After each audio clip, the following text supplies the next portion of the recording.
Doing all right. Yeah. All right, guys, we're live. Good evening once again. Live from our little podcast that we bring to you from the studios in New York City, where CY is in control. G. Michael Reed in your company, along with our co-conspirators. We have Gregory Morrison over there in the good old US of A, and of course we have former Minister Jose Cowie, an economist. He's a accountant. He's a lot of things, really. I would have to exhaust the superlatives to adequately describe this gentleman. We're joined this evening by an honored guest. This gentleman comes with sufficient accolades, Mr. Christopher Nisbet. And Chris, I'll give you an opportunity to give us an idea of who you are, where you come from, what you're doing. Yeah. I was going to ask you if you're Belizeans, and I hear you talk perfect Creole. So I'm saying if you're not Well, Belizean, you're certainly acclimated. uh, my name is Christopher Nesbitt. I live in the beautiful village of San Pedro, Colombia, in Toledo district. I do farming. I am currently on the exchange program with all the Belizeans living in New York City because I am originally from New York City. I left there when in 1985 when I was 19. I ended up in Belize, and when I was 22, I ended up on the farm. I bought a farm as an immigration dodge. I wanted to stay in the country, and there were two options. One was to go in ecotourism, and the other one was to go into farming. I opted to go into farming, for which my life is infinitely richer, although perhaps my bank account not so much, because I had a rare insight that tourism was not good for me. I have very strong opinions, and in a long enough conversation, I would alienate any potential client. So I went into farming instead. Interesting. Any second guessing yourself that maybe you chose the wrong path, Just for No, the money. no, except for the money? I live a blessed life. I'm very fortunate, man. So I Now no complaint. you're apparently your name is synonymous with sustainable development. Mm. How have we done as far as tourism goes in that department? Has the tourism been good or bad for Belize?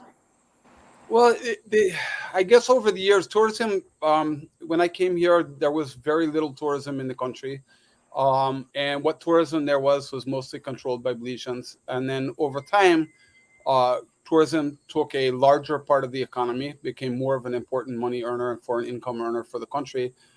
And over time, a lot of the big tourist concerns became foreign owned, and the industry is foreign dominated.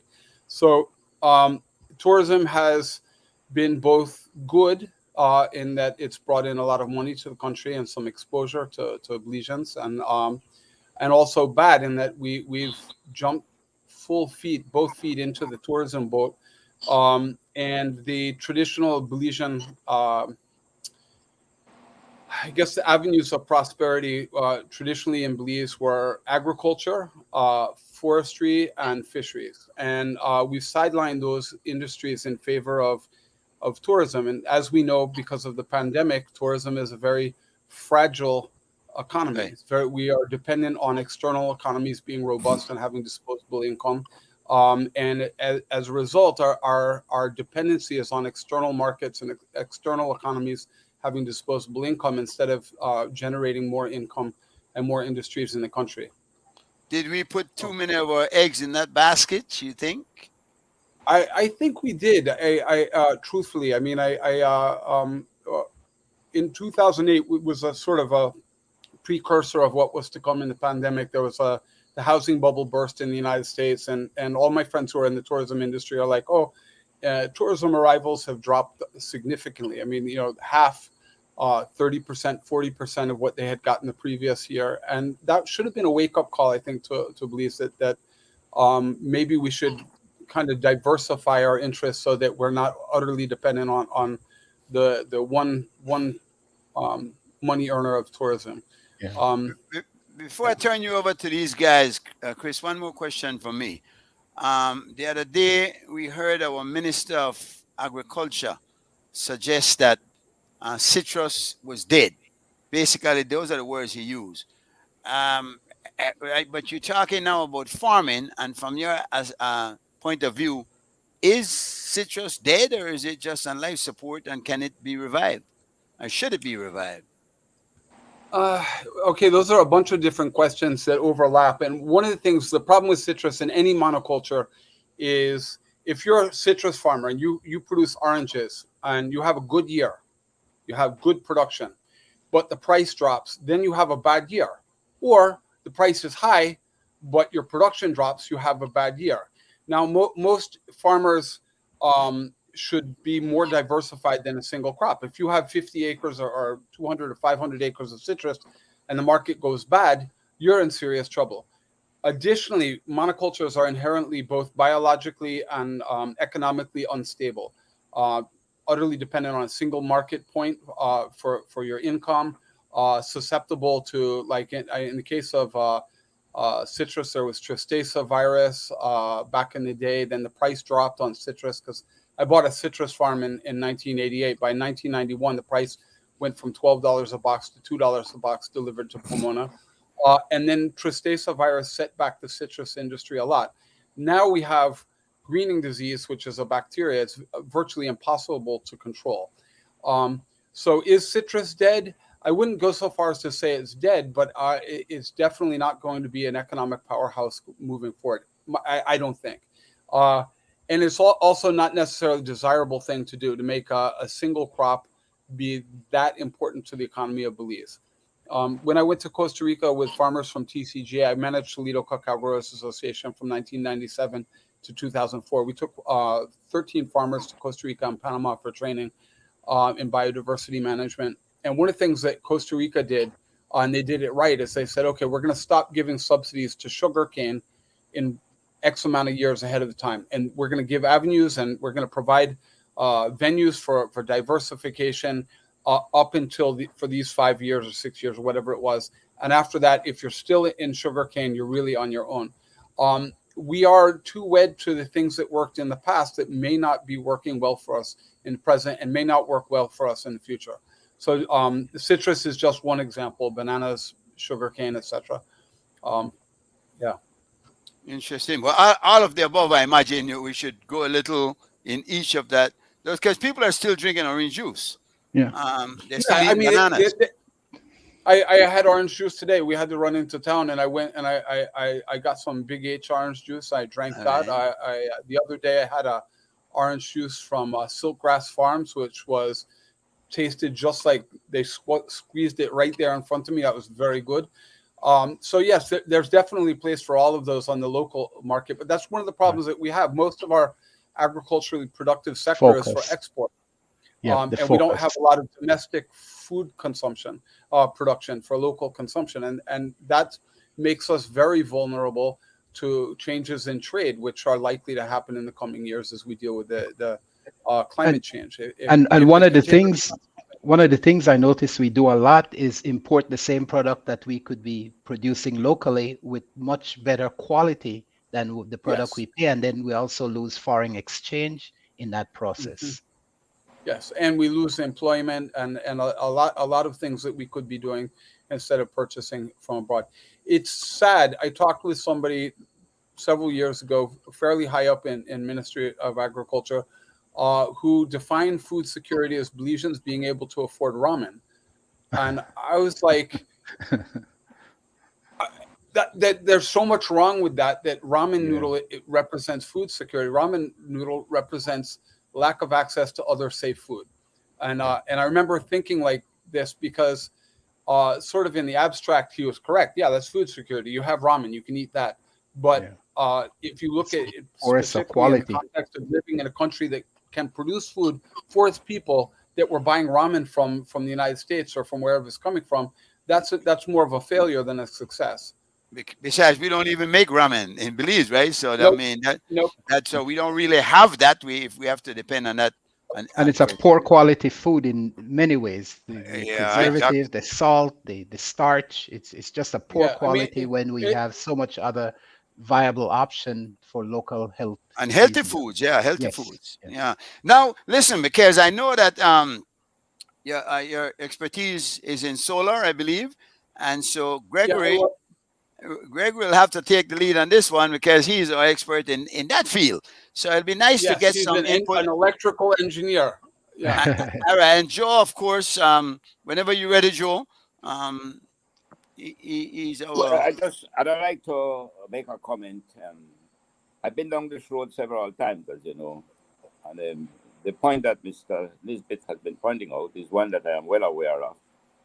Very much so, again, in the agricultural sector. We used to do the audit for the Citrus Growers Association. Mhm. Then we used to audit for some of the big growers, like citrus and cattle, which was then owned by Polar. Then we did also for the other, one of the big, most of the big farmers, and the same thing in the sugar industry. But what we have found out, that what we were to do 30 years, 40 years ago, we never did do. And I think Mr. Nisbet is bringing out some very important point, is that we knew way back then that most of the world production came from agriculture, Mhm. most of it. Now, Belize had proven from all the experts, local and foreign experts, highly paid experts who have given advice to countries right in the region, and they have followed and have been very successful. We had a lot of support from Taiwan. The problem is Mhm. that the economy remains highly vulnerable to external Mhm. shocks. And the two areas that is highly vulnerable is one, the tourist industry, which should have never been allowed to go the way it gone. And I spoke about that to you all before. As a nature-based product, Right. we should not have been allowing so many people to have to impact the ecosystem. Otherwise, we lose it. And who is getting Right. the greater share of it is not Belize. It's the Mhm. foreigners who invest. That's one side. Now, the other side of it in agriculture, the commodity market is highly volatile also. So what was thought at the time back then? That we were going to industrialize and agriculture was to become the base that we value add. And in the process of value add, because we have a lot of comparative advantages, given the Yes. land, the soil, the technology was there. We knew where to access the proper cultivation habits to do the harvesting in a modernized way. And we had advantages in marketing. We had protective markets back then. So we Yes. had all the things needed to do what we should have done to make this economy far more prosperous in terms of the sharing of the wealth of the country. Unfortunately, the political will and the people who are supposed to be pushing the political will never did materialize. So the other countries, like the Asiatic countries, who've adopted the same policies like the Caribbean countries, except in our case, we were to go for import substitution first. And that was to use to jumpstart the industrialization through agriculture. Yes. Those countries, because they were already big markets, they can't export or rent it immediately. So you can see what is left from the period. For example, the flour mill, that was not to be what was intended at the time. The toilet paper was not to be what it turned out to be. So we highly subsidized them. The idea was we were to help the infant until when the infant was able to go export and develop export industry. But the infant never did shed in diaper. So what happens today? When you look back at the beer, the flour, you look back at toilet paper, the only thing we made some good strides in, and I give credit, it was in the agricultural sector. Whatever we did in Belize to industrialize, most of it came from the agricultural sector. Unfortunately, the commanding heights of the economy has gone over to merchandising, buying and selling. Buying and selling gives high returns, especially with Yes. the opportunities of evading taxes. And very little risk. That's right. So Yes. who is it that wants to go into agriculture? Agriculture in Belize is something which is high risk. That is Yes. why the government should have led the way, as other countries did. The government should have led the way because we have so many other advantages. So Well, I will end on that note because we've been down this road so many times. And we Christopher, seem not to have landed. how do we solve that problem? I mean, and what's the future? What's the road? Where do we go now?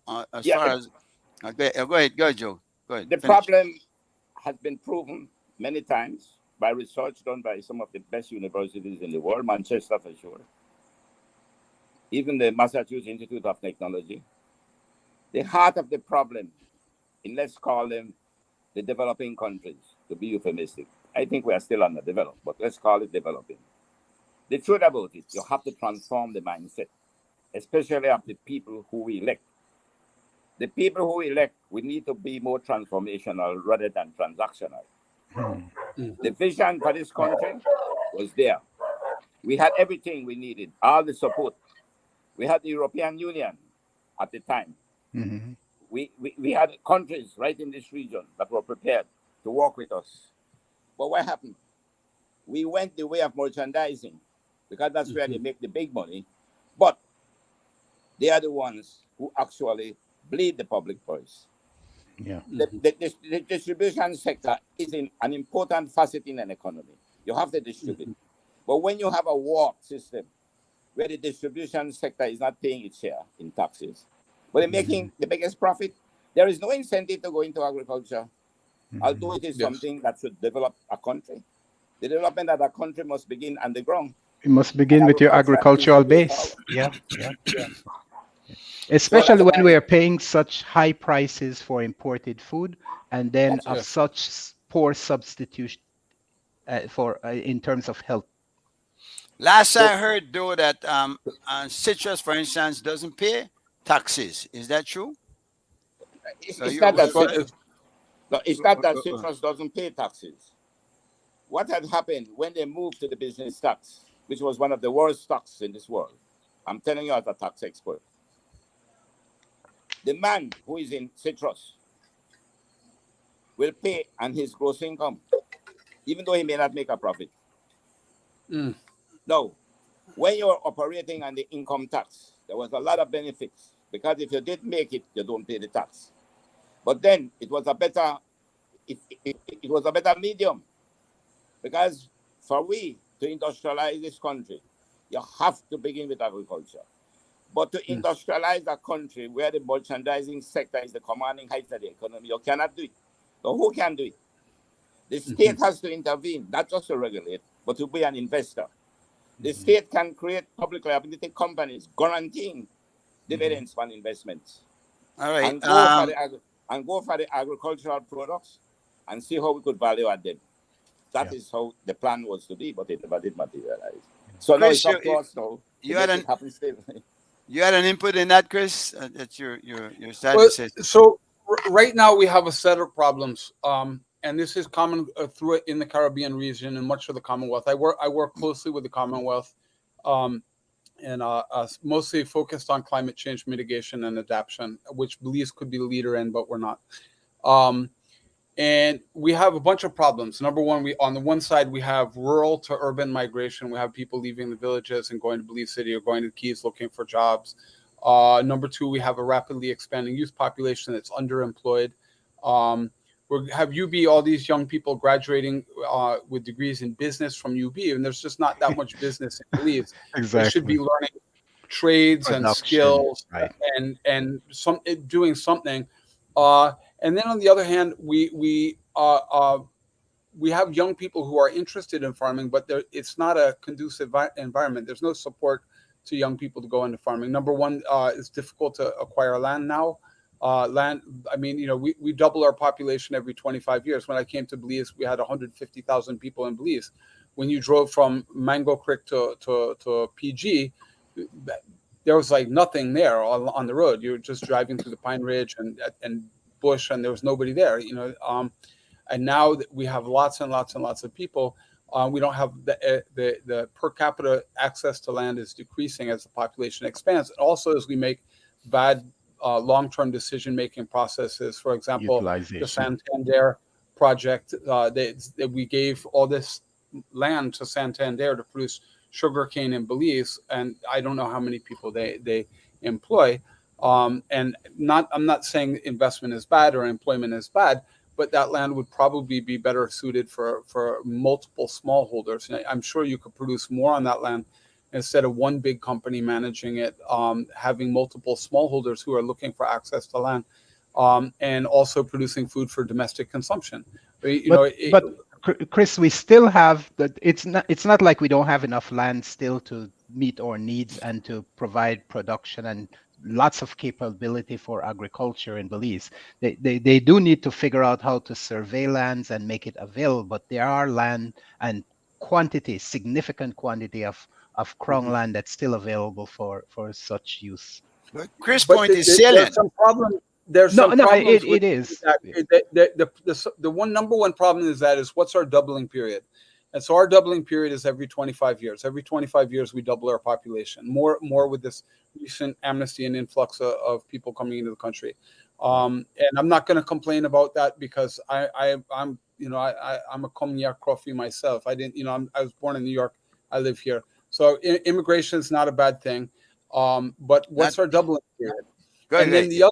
the other issue with this is then that means available land per capita is reduced because we double our population every 25 years. The other issue is that while Belize looks very empty on the map and few little settlements here and there, the fact is huge amounts of this country are simply not suited for agriculture. You have savanna, you have mangrove, you have karst landforms. You have land that just should not be converted to agriculture because it's just not going to produce, or it's going to produce a little bit for a little while, and then that land is degraded for the rest of human life, our lives.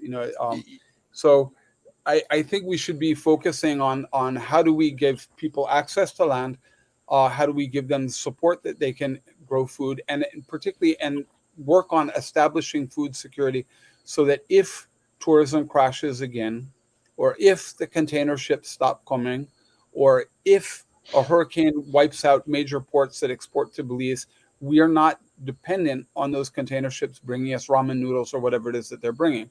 So if it was me, I would be looking to foster an environment where young people can get access to land. I speak to young people. We teach, my wife and I teach, and we meet young people and they're like, yeah, I'd really like to get into farming, but I don't have no land. I can't get land.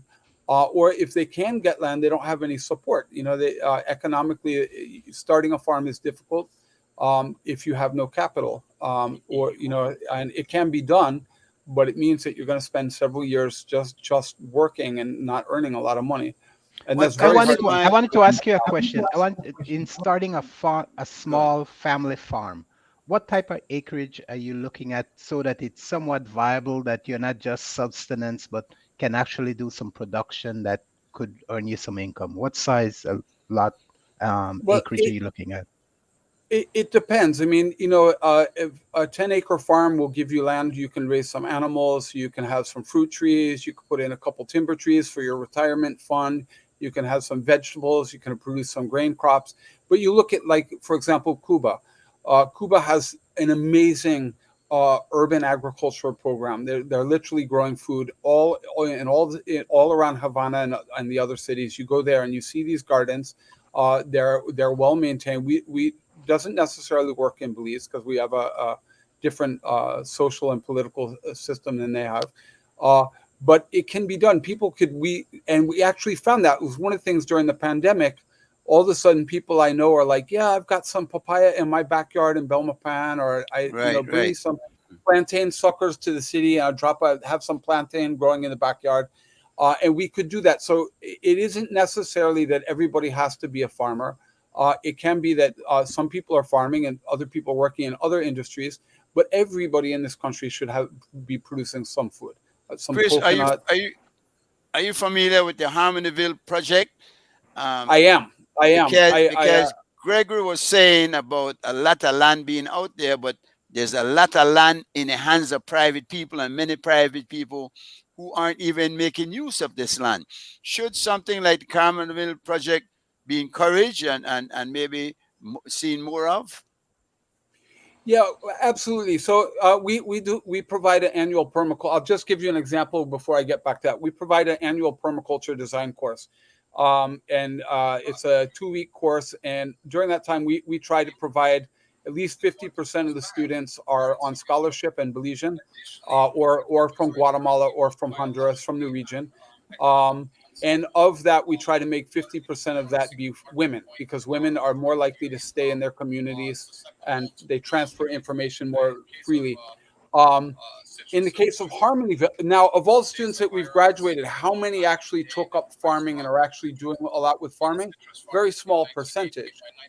Doesn't mean we shouldn't do it. And the same case is in Harmonyville. Not everybody in Harmonyville is going to be doing farming, and not everybody in Harmonyville, they have the intention to move there, and they get caught up in a job and they don't make it there. So we have to give leeway for people's personal reality that they have to deal with. But the other thing is you have to think of it like you scatter seed. Not all the seed is going to grow to bear fruit. Some of it is just not going to. It's going to land on the wrong soil, not get the right conditions. Same applies to farming. But may I ask you? Can I ask you a question here, Chris, as a farmer yourself? I am more in the economics and the financial aspect of farming. I am not a farmer, but I have worked for big farms. I would like to put it to you this way, if you can. When I look around Belize, for example, when I was looking at the citrus industry through the Citrus Growers Association, I said to them at the time that small farming is not what will move this economy forward. The economy is a skill that is needed today in this competition. Cannot be done through small farmers. That is all right for subsistence farming. But if we are to take agriculture to be the base of the economy through industrializing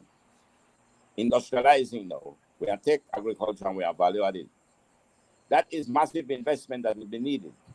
So I believe, and the experts I think have agreed to that, is that we need to get a government to lead the way through public companies and cooperatives, so that instead of have a little, you see, when you have a 5 acres here, a 10 acres there, and they are wide apart, the economies of scale that will come if you have all of them in a 50 acre. The Taiwanese showed us something, and I was present, it was in PG, I think, that you could take 100 acres and you can take 25 out of it. And they did it with some just simple using PVC pipes. And he did an irrigation with 25 acres. And of course, he had the pump, the pipes, and you have to be next to some water reserve. And they were able to produce on the 25 acres what was being produced on the 100 acres. Then they did this study for the cane farmers at the time, for that industry. They could have taken 75% of the land that is there now, and they can produce the same amount. But again, it's about changing cultivation habits, harvesting, transportation, etc. And the other 25% was to be used up into, again, going into some cash crops. And they had cited things like cashew, they cited pepper, and there was another one.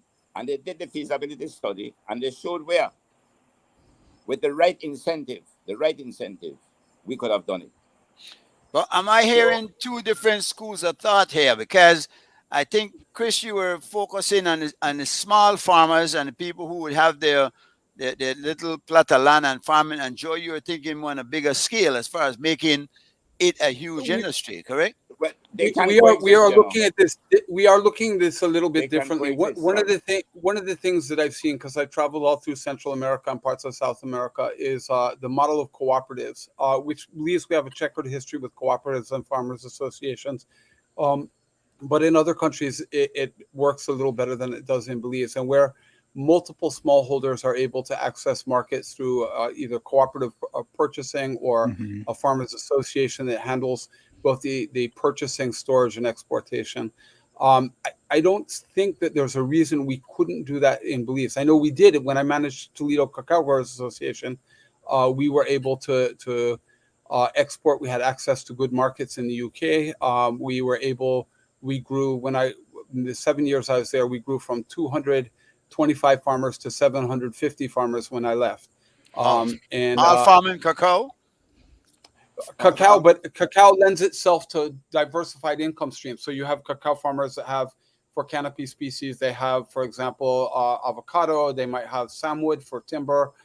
They have mango. They have other fruit crops interspersed with that. They have banana and things. So they have these diverse polycultures where cacao provides one revenue source, but then they're building capital in the form of or equity in the form of timber species that will harvest. So I went to visit a farm that when I mentioned we went to Costa Rica and Panama, we took 13 farmers to visit a farmer in Panama. The guy showed up late, and uh, he did a very good presentation on how, and he showed up in a gleaming brand new white Toyota Hilux, and he was working with Cartier. We figure, okay, he works with Cartier. Of course, he's got a gleaming brand new white Hilux. And he did the math. It was a polyculture. There are only 4 species, so it wasn't biologically diverse like farmers are in Toledo, or cacao farms are in Toledo. But in year 1, he planted out pigeon pea, plantain, and samwood. In year 2, he took the shade created by those species, and he filled it in with cacao, and he put in a clonal garden of a particularly high yielding tree. So biologically very unstable. It was a single species. Rather, not even single species, single plant. Like it was genetically the same plant for the 20 acres. But what impressed me is he took very good records. And year 1, he wasn't making money. Year 2, he was making some money. Year 3, he was actually making money and had recovered all of his income, all of his expenses. Year 4, year 5, by year 19, the man was making a significant amount of income on that farm. Enough to buy the Hilux. 20, and a Cartier. Well, this is it. A year 20, he sold 50% of the timber, and he bought the Hilux. And he said, that Hilux, I bought that. And we all liked the guy after that. Because first we didn't like it. It was a little off-putting. He had cowboy boots, big cowboy belt. He walked like his balls were too big that he couldn't barely walk. And he's just off-puttingly macho. And he was a half an hour late. But when he said that, we all just like gleaming brand new Hilux, complete with the plastic still on the seats. He was so proud of his truck. And he made that on 20 acres of land where he was earning a decent income from cacao, pigeon pea, what they call chicharro or gandules in Spanish, and plantain. And during that time, he was making, by year 19, he was making a nice income off of just that 20 acres. Was and he sold it? Was he selling locally or was he exporting? He was selling through a cooperative. He was, I think he was either working with Cocabo, which is in Boca del Toro, or another export concern, but a cooperative model, as I recall. It was either Cocabo or there was another one, which I think also supplies to Cocabo. Yeah. So it was a centralized purchasing for multiple smallholders, and allowed them. Cocabo's it's amazing. It's a big cooperative established in the 1950s, very well organized, developed a great deal of capital. I mean, economic powerhouse of Boca del Toro.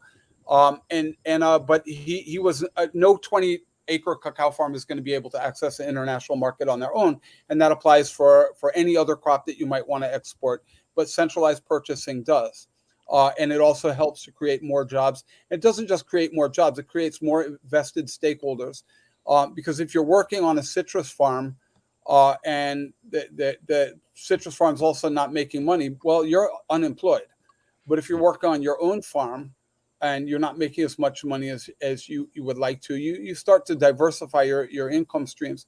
And so that is a model that I think we should be pursuing in Belize, because we have plenty of land still available. We have a lot of young people who are looking for land, and the present model is economically unstable. It's if we get another pandemic, or the United States has another economic meltdown, or whatever, all of a sudden all those people working in tourism are going to be unemployed again. Yeah. And it's not a question of if this is going to happen. It's a question of when. Yeah.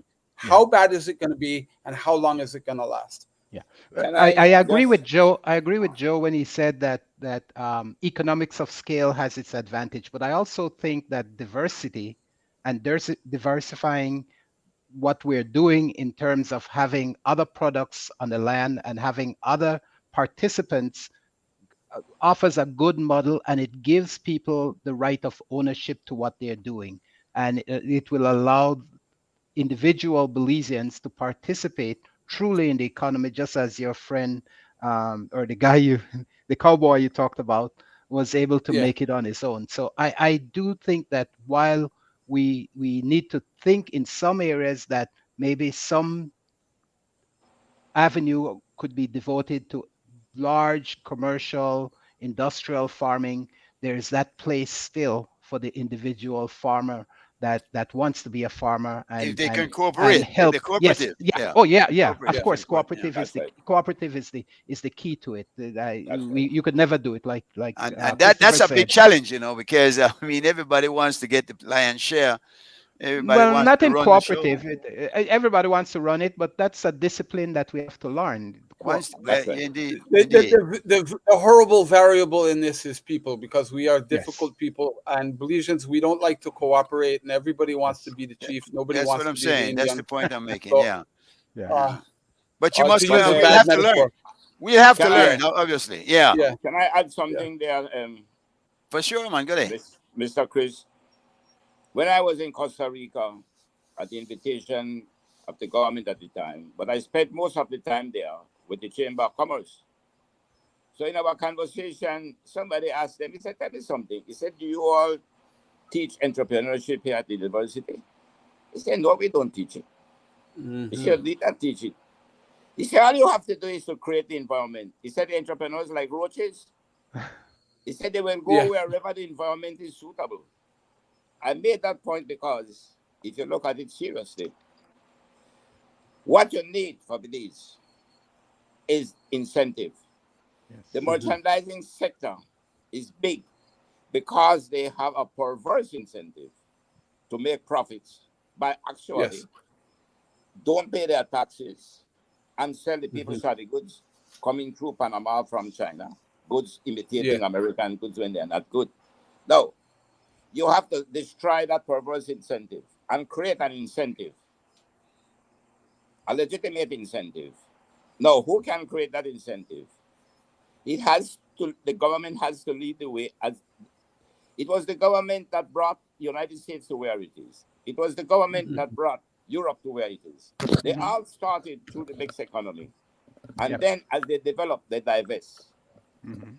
Mhm. I am I coming think back. I think Go ahead. I Sorry. think part of the problem is that we a lot of people that I know in the government are looking at the frame of the world they're looking at is 20 years old. They're not looking at what's the actual reality, like continuing to pursue tourism as the single most viable income earner for the country, or letting in Santander as a big thing because it's going to provide jobs. I don't know, again, how many people work for Santander, but what we need to do is we need to start to diversify how we think. We need to think in ways that will employ more people, and instead of uh, concentrating income into smaller hands, diversify the income stream so more people benefit.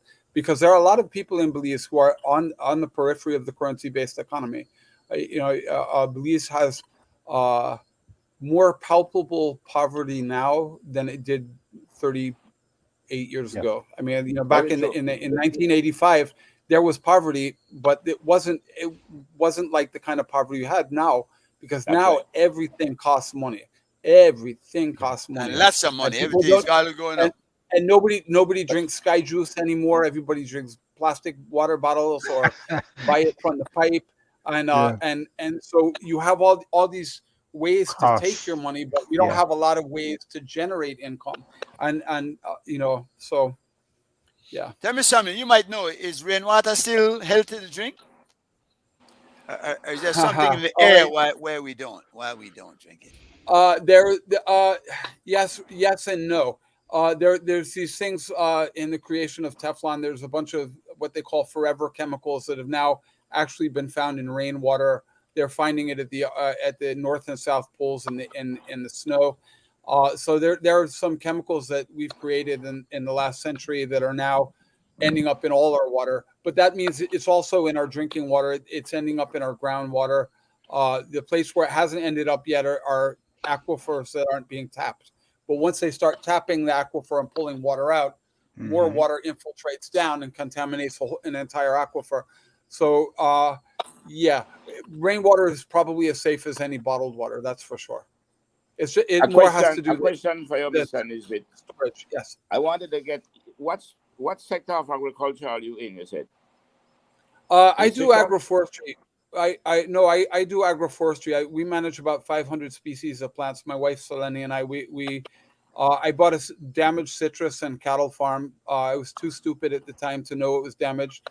It was super cheap. I bought it from the late Henry Genus, who was Leela Vernon's uncle. And had no idea how damaged it was, but I figured it out in the next year.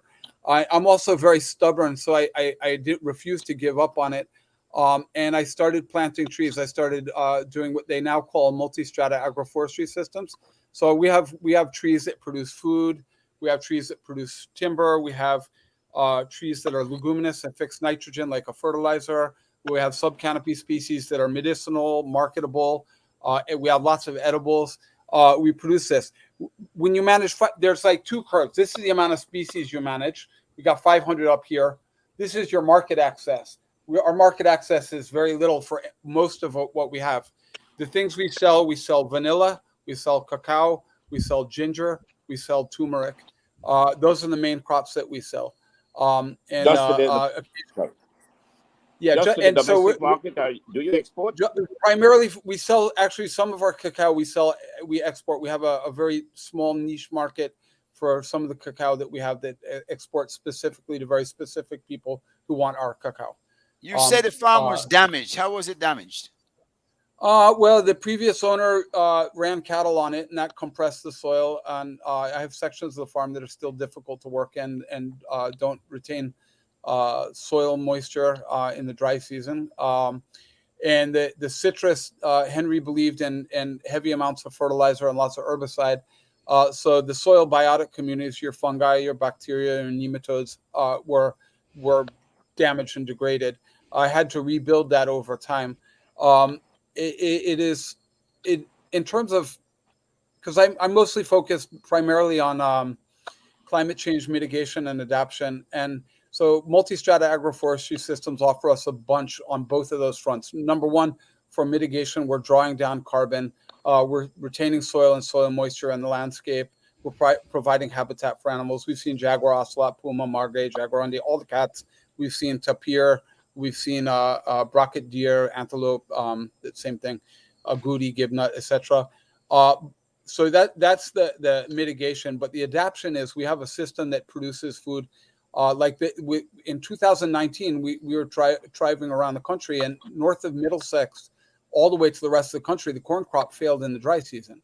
You know, there was and we didn't have that, in part because we have a little more soil moisture, but because we had breadnut and we had jackfruit and we had breadfruit and we had peach palm and we had banana and plantain and cassava and all of those. So our food security is absolute, but our market access is limited. So we value add. We used to raise pigs we're breeding piglets and selling piglets. We're going to get back into that. We're about to embark on a small sheep project because I want to raise sheep as another income stream. I think so what we do is we're very diversified, and we're probably not, in terms of market access, we're probably not viable. Most farmers couldn't do this. I have a skill set. I do solar work on the side, and that pays the bills. And then we get a little bit of support through somebody we met through the Commonwealth, economic support to continue the work that we're doing, which was very helpful during the pandemic. So we're one of the things that, how many acres do you have under cultivation? Little over 30, maybe 32, 33 acres now, and not all of it's well managed. Right. And we have no roads. You have about 30 acres. Do you consider it to be a viable investment? Yeah, I mean, I've got timber trees. I have timber trees that I planted 20 years ago that if I sold them right now, I could go buy myself a nice fancy Hilux if I wanted to.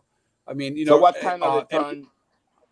You don't need to tell me your personal rate of return, but in that area. No. But what I'm saying is that's part of the income stream. Is I planned for the future. Potential. I planted timber trees, and now I have timber I could sell. I have Guanacaste, I have cedar, I have some teak, I have a lot of samwood, and that's an income stream that was not an income stream, and doesn't represent an income stream until I harvest it. So it's just sitting there As gaining a value. potential. As a One of the potential. concern I have, Christopher, and probably you could help me with this, is the misallocation of land, using it for the wrong purpose, and having government and them identifying the appropriate land for agriculture and not misusing it for other purposes when it should be set aside for agriculture. Do you know if we have any scheme like that in our planning department as to reserve and preserve agricultural land and such? As far as I know, we don't. I don't, but I don't leave the farm very much, and it wouldn't surprise me if we do. It's probably two guys in a closet on the first floor behind some filing cabinets. Yeah. Who screwed the pooch somewhere else and are getting punished. So, but as far as I know, we don't have that. And it's one of the things like you remember Barry Bowen sold was going to Yes. sell land to Coca-Cola for citrus.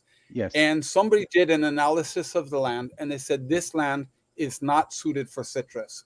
And as a result, that saved Coca-Cola millions of dollars of wasted investment. And it ended up with Chanchich in a nature reserve. I forget what the nature reserve is called. So these are good things. These are the interventions that can be made where we don't make bad mistakes.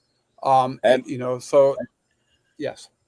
To answer Mr. Gregory's question, yes, it was done, Mr. Gregory. Okay.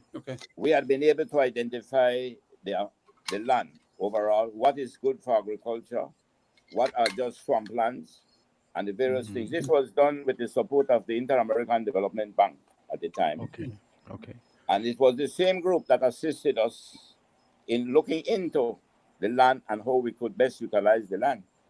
Right. But the key I want to make sure, the Inter-American Development Bank, and they did a study in the 90s for Belize to show exactly where we could begin to put the money into. Yeah, And but showed all the Mr. comparative Colley, what I advantages want to it make had. sure is that that land So- is not improperly used now that it has been identified as appropriate for that type of use. That's the key. I want to make sure that we reserve those lands for their intended and appropriate use. As long as no politician is interested in it. Chris, tell me something. What do you feel? How about urban planning? Do you think it should be promoted more, and can it work as far as the fee? Yeah, I do. I do. I think. I mean, we've made some mistakes in the years I've been here. I remember back in the 80s, the old market that was by the Swing Bridge was a beautiful market, and then it got replaced with that mausoleum that never worked, and now that's City Hall. The park in front of the Supreme Court that had these big, beautiful, flamboyant trees. They cut all those trees down. And so we need more urban planning, but we need urban planning that thinks about what's Belize going to be like in 20 years. All and right, I think that much of our vision in Belize is clouded by the next election. Is urban and my bad, urban farming. Should people Urban in the agriculture. city? Yeah. Okay. Urban agriculture, absolutely. And the thing is, so this is one of the places where we can look to our friends in Cuba and see the job that they've done. Cuba, I mean, I have a lot of respect for Cuba on a bunch of different levels, both for the medicos, because I've been treated for dengue and malaria and one minor little stab wound, and with the Cuban doctors. I love the Cubans for that. And then I went to Cuba went to give a presentation, a conference there, and participate in the conference, which was great. And their urban agriculture is exceptional. And we could do that. We could mimic that. But the thing is, our culture is different. Our degree of top-down management is much different. We don't have the same degree of top-down management the Cuban government does. But at the same time, we also have people who could grow some bananas in their backyard, or could grow some cassava if they've got a few acres, or even in a backyard, you could grow some food. So we could actually, that is a good way forward, because every calorie of food produced in your yard is a calorie of food you're not buying. And if you're buying food, chances are it's coming from abroad. I mean, not necessarily, you might buy your rice and your beans locally, but you go to the shop, you're going to buy noodles. I don't even think, well, there's the There's some local noodles. The Chinese make some local noodles, but I mean, most you go to the supermarket, everything in the supermarket is from abroad. So if we could produce more food locally, we're buying less food from abroad. Of course, with the urban thing now, you have two challenges. One, the thieves, because they come in, they'll harvest before you do. And the next are the pests. How do you handle the uh, animals that I mean, it's not an easy thing. I've tried it and with a couple of plants, but they always seem Well, to win.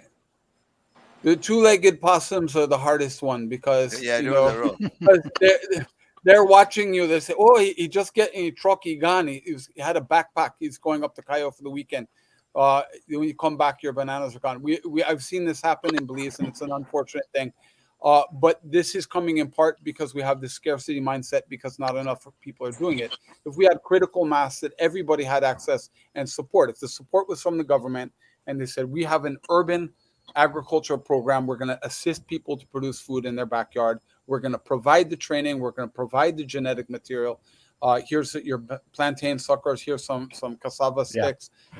Here's your sweet potato vines, whatever, cocoa yam roots, whatever it is that they're growing in the backyard. Here's your mango seed, your sapling or whatever, avocado sapling, your coconut sapling. If we had critical mass where enough of that was going on at the same time, Right. there would be less incentive to steal. And But that is the problem. we could have a lot that you can shoot somebody if you catch them steal. That would work. Yeah, I think if somebody is so hungry that they're going to steal some of my plantain, I'm probably not going to shoot them over that. Well, not right away. Not when nobody's looking anyway.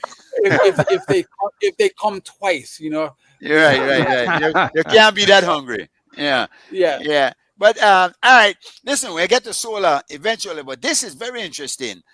Joe, any other points along this matter that you might want to raise?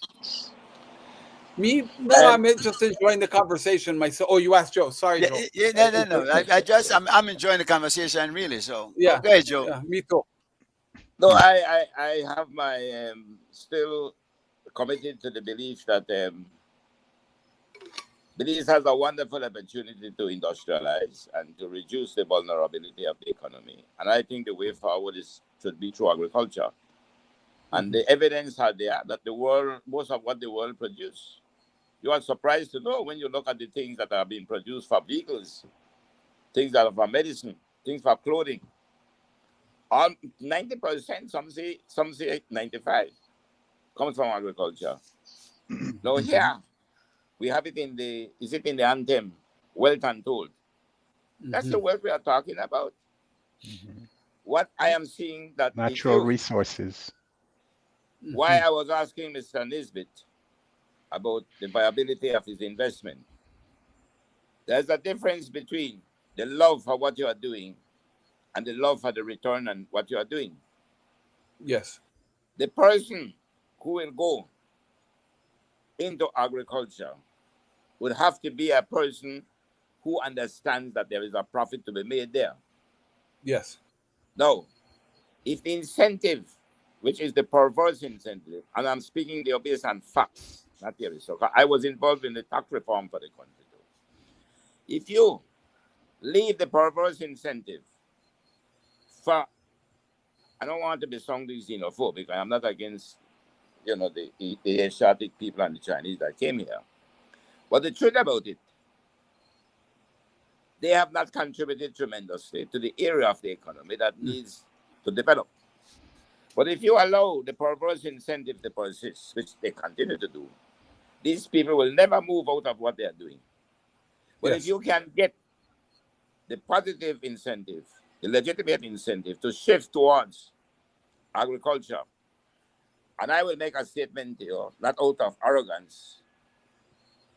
Pat Polak never knew anything about agriculture. Pat was my friend, good friends. We used to meet on Saturday. He met me one day and he called me. He said, Joe, I want to tell you something. You know what I want to do? He said, I'm going into citrus. We spent some time together looking at the viability.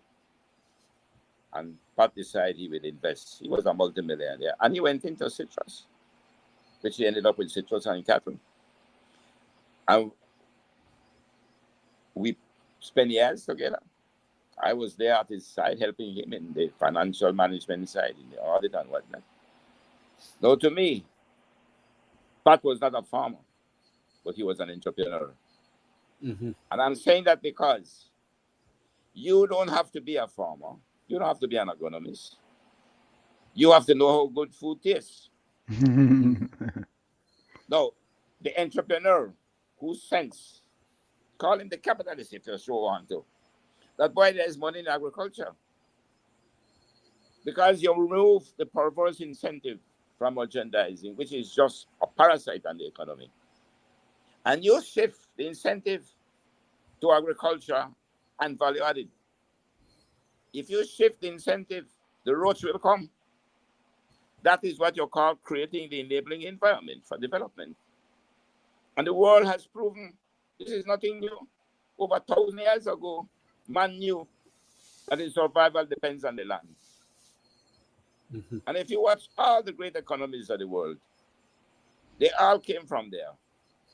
All of them came from out of agriculture. But why?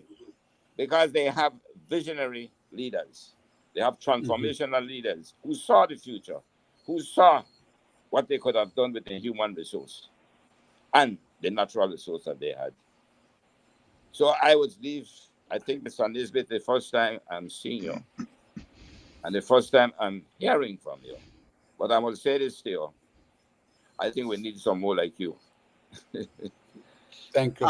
We have some Nisbets in Belize. Any relation? All Nisbets come from Nisbet, Scotland, and they're either spelled Nisbet, which is the Nisbets in Belize, and Nesbitt or Nesbit. My branch of the Nisbets left Scotland and ended up in Ireland, and then fled Ireland in the wake of the failed Dublin uprising in 1916 or something like that. I mean, Ireland was no longer viable for them, so they ended up in New York. Well, are you in Belize to stay? Are you it's home now? This is my home. There's no other place in the world I would. There's no other place I would want to live. Yeah.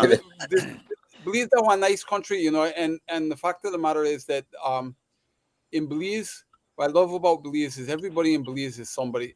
You guys, if you do, any of you know Tony Westby? He's a friend of mine. Yeah. He's a big man at PG, and he used to go job out. One time he told me one year, he said, man, I'm not coming back until I make my millions. And he came back about a year and a half later, and I said, well, Tony, you make your millions? He said, no. He said, why'd you come back? He said, because up there, I'm nobody. In Belize, I'm Tony Westby. And you go to PG, everybody knows Tony. He's a well-respected and well-liked human being. I think he was mayor of Punta Gorda twice, once under the PUP and once under the UDP. That's what a kind of popular man he is. And so what I like about Belize is everybody's somebody in Belize. I've met every single prime minister in this country in one capacity or another, with the exception of Dean Barrow. I didn't get a chance to meet him. Did you want to? Did you even want to? Tell the truth. I truthfully, I would have liked to talk to the man. I would have liked to meet the man, but it wasn't on my list of things I have to do. But if it had happened, I would have been happy to talk with the man. Shake the man's hand. Meet the man. The wish list, but not the bucket list. I met George Price. Picked me up, I think, 1987, hitchhiking in his Land Rover. And we talked about anarchist theory. I was really into anarchist political theory, and he was well versed. I was reading about the Spanish Revolution, the Spanish Civil War rather, and he was very well versed in the Spanish Civil War, and he was absolutely delightful. And then I ended up in Colombia in 1988, and I think in 1989 the man came there, and he was lovely. I mean, he walked around town. Oh, Miguel, how is your wife Maria and your 8 kids? And he named each one, and your 2 dogs, and he knew their names. He was good at that. He was really good at that. He had a Rolodex in his head, and he didn't remember my name, but he remembered the conversation. And he said, "Oh, how is my friend, the disciple of Bakunin?" And I was like, "Okay, I'm not really a disciple of Bakunin." I said I was interested in some of his theory. So that's what I love about this country. This country is small. And the thing Personal. is, when I It's go around this personal. Yeah. country, I meet somebody and I say, "What's your title?" And they tell me, "Oh, what are you to so and so? Oh, that's my uncle, or that's my cousin, or that's my nephew." Because this country is small like that. I love Belize. So to answer your original question and set us off on this tangent, I have no intention of going anywhere. Is your wife from Belize or is she also from New York? My wife is Belizean. She's from originally from Orange Walk. She Oh. was a pharmacist in Belize City, and then Yeah, well, you're not going then she anywhere was, then. Yeah. no, I'm stuck, and it's okay. I can live with it. So, Yeah. Well, so listen, let's talk about some solar because I understand you're okay. into that. We know Greg is big on that, and in Yes. fact, Joe and I have had several conversations related to that. Are we? How are we with the BL plan? Is that going to work out? Okay, is solar an option for the future? Can it happen? It is. There's something called distributed generation and grid-tied photovoltaics, which Gregory is very well informed on that. We had a conversation about that yesterday, and Belize has the potential. I mean, we are dependent on Cholila, Molihan, and Vaca that don't produce much power, and then purchasing diesel-powered electricity from Mexico. And again, we talk about doubling periods. Mexico's population is increasing, and their per capita rates of consumption of petroleum are increasing. Additionally, their reserves are going into decline. They've reached peak oil. They hit their peak. They're going into decline. They call it Hubbert's curve. And so we're dependent on that for our electricity. Let me Every stick a house pin. in this country. Let's stick a pin and let me read a comment by a person. You see it on the screen. It says that the Constitution and the state need to represent people to become farmers. He's showing us back to the previous conversation. But I don't know what the Constitution can do about having people become farmers, or would it be to just create an enabling They'd have environment? to. They could amend the Constitution somehow. I imagine. I don't know if that would be it, but I think if the government, Ministry of Agriculture, had a program to assist farmers, or if they developed a rural agriculture program, and help people. I mean, rather urban agriculture program like Cuba has. And we could send people from here to Cuba and see what they did and what works. Not everything that works there is going to work here for a bunch of different reasons. But we could do that. We wouldn't even have to amend the Constitution. We just have to get Right. interest Just and get smart. political will. Just Yeah, get there has smart. to be the That's all. political will. Right. Yeah. Yeah. So back to the solar thing, and you say Mexico now. You think that eventually Mexico won't be able to provide us with the electricity It's that not we a need? question of they won't. I think at some point they're going to say, "Hey, we've got this much energy," and they might just turn the spigot off. We're not going to send electricity to Belize because we need it for our growing economy. Yeah, We're but very vulnerable. in terms of Mexico and in terms of the amount of electricity that Belize gets from Mexico, I don't think that's the issue. I think there's some other economic issues that concerns Mexico about sending electricity to Belize. They don't get paid on time and many other issues like that. Because what Belize is getting from Mexico in terms of kilowatt is very, very minuscule. You think? Somebody was Well, saying to me I mean, the it's a other big day. amount, but it's small in terms of Mexico generating capacity. Yeah, in terms of their exactly, yeah. But But it's they also have a it's big a country to significant provide part for. for us. They also have a large population to provide for. So maybe Yes. and somebody But was saying that our agreement with them is that we have to buy a certain amount, and even if we don't use it, we have to pay for it. You know Well, anything about that? that's always the case with when you're purchasing electricity. There's a purchase agreement because otherwise it's not worth doing all the infrastructure build out that's necessary for it. Yeah. Yeah, and But then I think, they but I think don't they want have to changed that. necessarily like check They have changed that. the meter, the national meter for Belize at the end of the month and say Uno owe us this much money. It's better just to have a wholesale agreement, and what we use we don't use. But what we could do, what Belize could do, is we could if we had like they have in the United States and other countries, Europe in particular, grid tied Yes. distributed generation rooftop solar, where you can put rooftop solar on your house, and they have an omnidirectional meter. So at night at the daytime you're producing electricity, at night you're consuming electricity. At the end of the month, they settle accounts. If you produced more than you Consume. purchased or used, then you're Net never going to zero. get any money from BEL. It'll be net zero. You're not going to get a check from them, no, under any circumstances. It's never going to Right. happen. It's Yeah. not in their interest, and I understand that. No. We shouldn't. Yeah. We shouldn't want that. But what we would do is we would reduce our dependency on that purchased electricity from abroad and the amount that's coming out of Chulilo, Malahan, and Vaca. And we could do that. They're just. I went to the Public Utilities Commission about, I guess it must have been about 10 years ago, to talk about that, because my whole specialty is battery-based solar electricity. I do schools, I do clinics, I do ranger stations in protected areas, and that's what I do, and with battery-based. But you want to see the solar industry explode and expand in Belize, you make grid tie possible, and all of a sudden you're going to have lots of unemployed young people right now getting training up on roofs, earning good money, 20, 30, 40, 50 bucks an hour, doing it just like they do in the United States.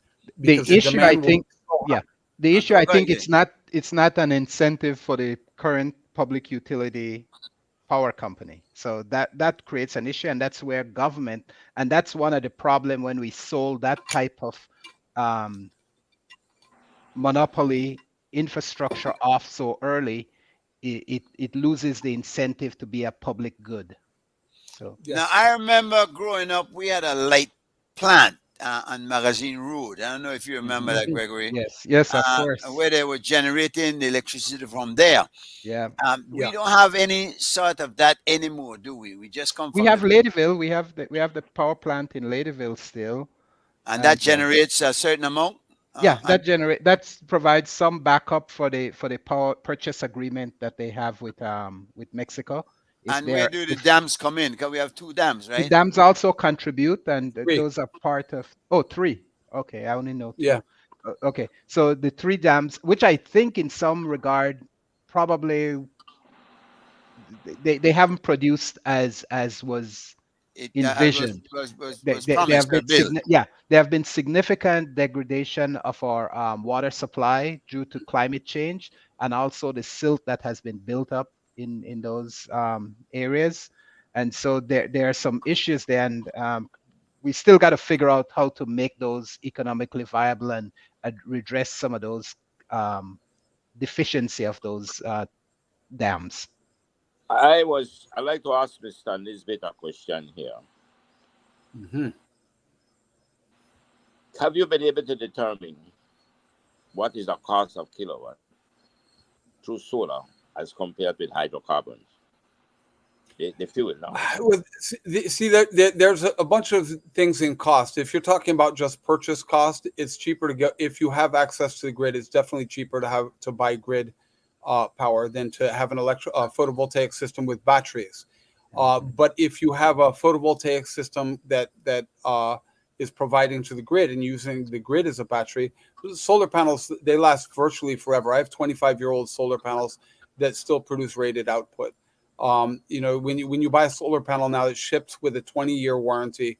There's no moving parts, short of mechanical destruction. There's nothing that can be done to damage a solar panel or a lightning strike if you get a direct lightning strike. And there's ways to mitigate and reduce the likelihood of that happening. So solar is actually very, very, very competitive with any kind of grid-tied electricity right now. So the cost of solar panels is plummeted. China got into production about 15 years ago and put all the American and European photovoltaic companies out of business. And solar panels are just super, super cheap now. But Where Chris- what is more expensive is the inverters and the charge controllers and batteries, The what we batteries. call balance of system components. But you're saying though that with the grid you would not have to worry about the batteries. That it would go to one storage facility. Is that it? Or No, it basically you sell electricity onto the grid and it gets used, which means you have less electricity. BEL would have less electricity to produce. It would actually be in BEL's interest if they set up a good agreement for net metering, where they are buying it retail and buying it wholesale rather and selling it retail. So maybe they give you 10 cents a kilowatt hour that you produce, but then I don't know what consumers pay because I don't buy electricity. I produce my own. And I think the lease was they're like 33 cents per kilowatt hour, if I remember as I correctly. recall, last time I heard it was like 29 cents, but it makes sense. Yeah. Like 33 cents would make sense. And that's, I mean, it's high for the region. It's high Yes, for the yes. region, Central We America were one of region. the we were one High of the for the highest. Caribbean. Yeah, we were one of the So highest. you use solar then, Chris, to produce your electricity. Yep. Yeah, How do you store it? How do you store it, and how do you we handle it? have batteries and we store it. They're deep cycle batteries. They last We long have enough? lead acid batteries have a 3 to 7 year lifespan in its institutional setting because we work in a lot of ranger stations. Mario Muschamp out at Paynes Creek National Park, he had a set of lead acid batteries that he kept going for 8 years. He wins the contest hands down. Fisheries, on the other hand, they change batteries like we change socks. I mean, they just, they would go through a set of batteries every 18 months. Probably Um, the motors degrade batteries a lot more than anything else you could imagine. I think it had, in those cases, I think it had more to do with lack of maintenance. Oh, okay. And Okay. I work also with TASA, Turnefit Atoll Sustainability Association. I've done all their systems. They have a lithium-ion battery we installed, and then they have 2 lead-acid batteries we installed for 3 different systems. And we've managed working with the rangers there. They've got fantastic rangers, really, really pay attention, very interested. And we've developed a sort of a culture of awareness about battery voltage. They record the voltage. We have a WhatsApp group and we talk about it. And they ask me questions. I'm always approachable for that. So if you're doing it off grid and you're doing battery based, that adds significantly to the cost of a solar system. But if you're doing grid tied, you just need the solar panels, the wiring, the proper wiring, well designed, and then a grid tie inverter to sell it to the grid. And the national will to allow that to happen. And I know that's coming. Is there It is. is there any restriction in place for a person like myself who I would like to put a couple of panels on my house top and Yes, start there and are a series of hoops you have to jump through, and I have not managed to jump through them. I haven't expressed a lot of interest because I'm busy doing other things. But when that happens, when somebody else jumps through the hoop and opens the door, I'm going to step right behind them and start doing rooftop solar installations because that would be very good for Belize. It would reduce our dependency on Mexico and reduce our dependency on the underperforming Vaca, Malihon, and Chalilo dams, none of is which there are producing what we're told.